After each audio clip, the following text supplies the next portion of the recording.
कभी किन्नर, कभी हिजड़ा, कभी थर्ड जेंडर जैसे नामों से इनको बुलाया जाता है।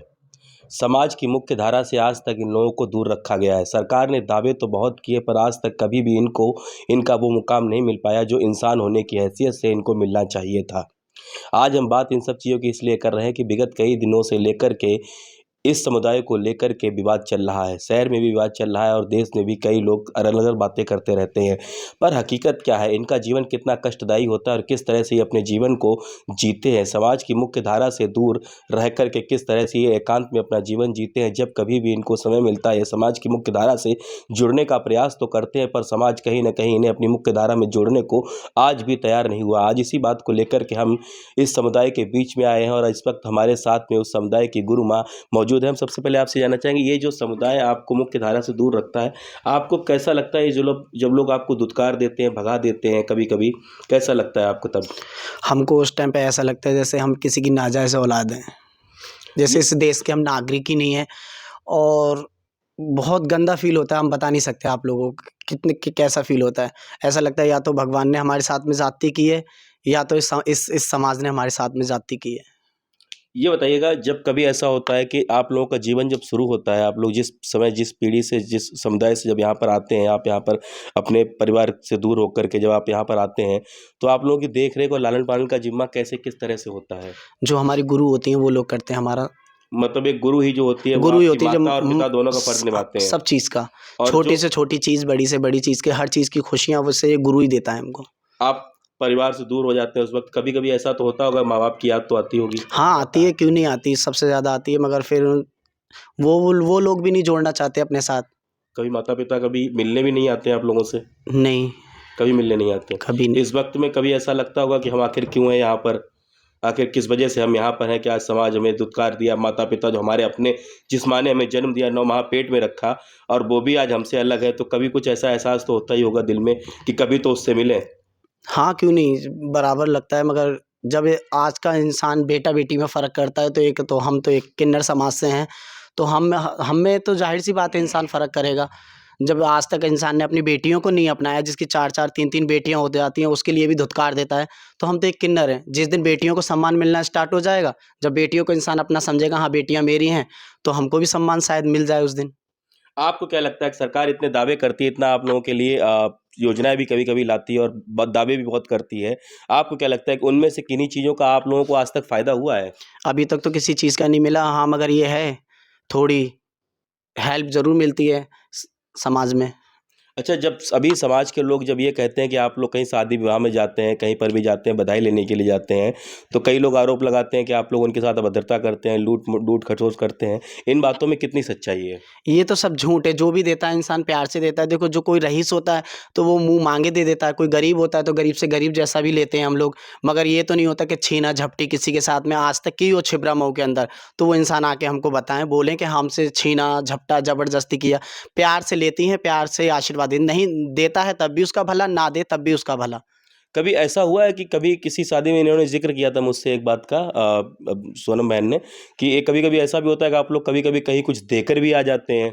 तो जो भी हम करते हैं गुप्त दान करते हैं, हम ज़ाहिर नहीं करते। हमने कितनी बेटियों की शादियाँ कराई हैं, गुप्त एकदम ज़ाहिर नहीं करते। क्योंकि कहते हैं ना कि भगवान ने कहा है कि एक हाथ से दो और एक हाथ से लो, तो किसी को पता नहीं चलना चाहिए। उनकी भी समाज में इज़्ज़त होती है, वरना आजकल जब हम लोगों में इतना फ़र्क समझते हैं, तो हमको डर लगता है कहीं उसके ससुराल वाले या उसकी बेटी के मायके वाले या फिर आस-पड़ोस वालों को पता चले कि किन्नरों ने मदद करी है, इस लड़की की शादी करी है, शायद सारी ज़िंदगी भर उसको ताने ना सुनने पड़े हमारी वजह से।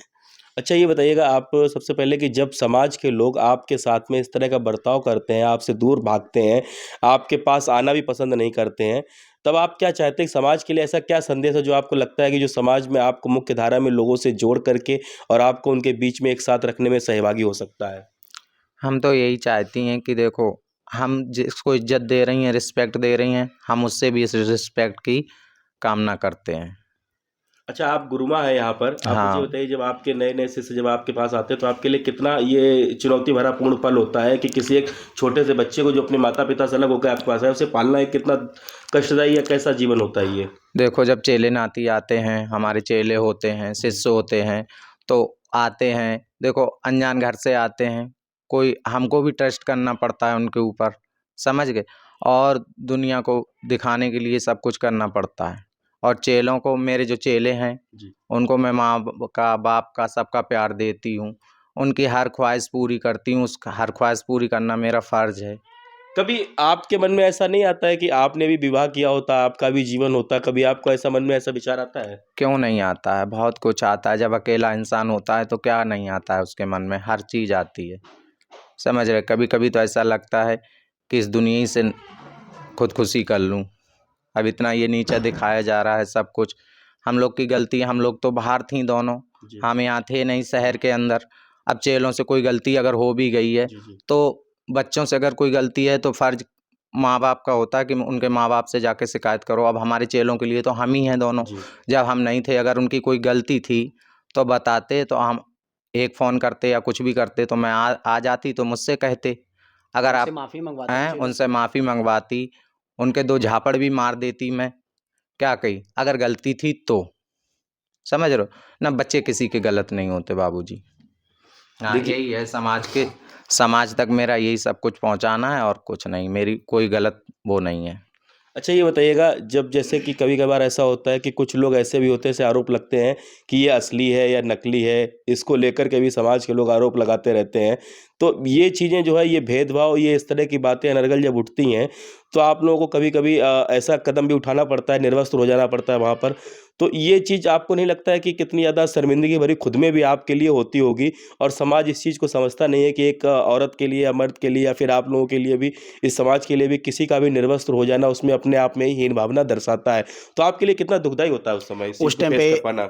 उस टाइम पे तो इतना दुखदाई होता है, मगर हो तो जाते हैं हम गुस्सा गर्मी में नंगे, मगर बहुत ज़्यादा शर्मिंदगी महसूस होती है। ये अपना जीवन दिखाना, अपना कोई भी हो, किसी की माँ बहन का हल्का सा भी कुछ दिख जाए तो इंसान को शर्मिंदगी महसूस होती है, और हम तो पूरे तन मन से दिखाते हैं पूरा, लो देखो हम असली हैं या नकली हैं। फिर हम क्या करें इसमें, जब इंसान कहता है नकली या असली, क्या चीज़ दिखाना। मेरी समझ में आज तक ये समझ नहीं आता, कहते हैं नकली हो या असली हो।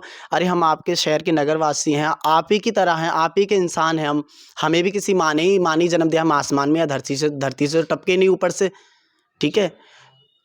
अच्छा ये बताइएगा, जैसे कि अब आपको लोगों को लेकर के इस वक्त जो, अगर हम वर्तमान हालात की बात करें छिबरामऊ की, तो वर्तमान हालात में छिबरामऊ में एक वीडियो काफ़ी वायरल हो रहा है, किसी व्यक्ति ने बनाया है। नाम लेना यहाँ पर अभी उचित नहीं होगा क्योंकि मेरे इस वीडियो को सभी लोग देखेंगे और मैं नहीं चाहता हूँ कि किसी की भी बदनामी हो। मैं सिर्फ इतना कहना चाहता हूँ कि जिस तरह से आपने इस समाज के इस वंचित वर्ग को, शोषित वर्ग को अपने आप से अलग कर रखा है और खुद से अलग कर रखा है, समाज की मुख्य धारा से अलग कर रखा है, कम से कम इस जगह पर आइए और इस समाज की हकीकत को देखिएगा, इनके दर्द को और दुख को समझिएगा। किसी व्यक्ति के लिए, एक इंसान के लिए अपने कपड़ों को उतार देना और उस भरी समाज में खुद को निर्वस्त्र कर देना, कहीं न कहीं उसके अपने मन में भी एक बहुत बड़ी चोट और एक बहुत बड़ा पीड़ादायक पल होता है। उसके बावजूद भी यह समाज ऐसे कदम को तब उठाता है क्योंकि इनका कहना ऐसा है कि इनके पास हथियार या कोई दूसरी चीज़ें तो होती नहीं जिससे ये सामना कर सके। पर जब समाज के लोग इस तरह की अभद्रता और इस तरह का बर्ताव इनके साथ में करते हैं तो मजबूरी बस आकर के इनको वह कदम उठाना पड़ता है। और समाज के जो भी बच्चे इनके पास में इस समुदाय से जुड़े हुए होने के बाद में इनके पास आते हैं तो माँ और बाप दोनों का प्यार इनकी गुरुमाएँ इनको देती हैं और इन बच्चों को पाल पोस करके बड़ा करती हैं। एक बगैर माँ बाप के बच्चे को पालना पोसना और उसको बड़ा करना, यह इस बात का दर्द और इस बात की पीड़ा सिर्फ वही समझ सकता है जो इस चीज़ से होकर के गुजरता है या फिर जो इस कार्य को अंजाम देता है। कन्नौज से मैं हिमांशु द्विवेदी आप सबके साथ।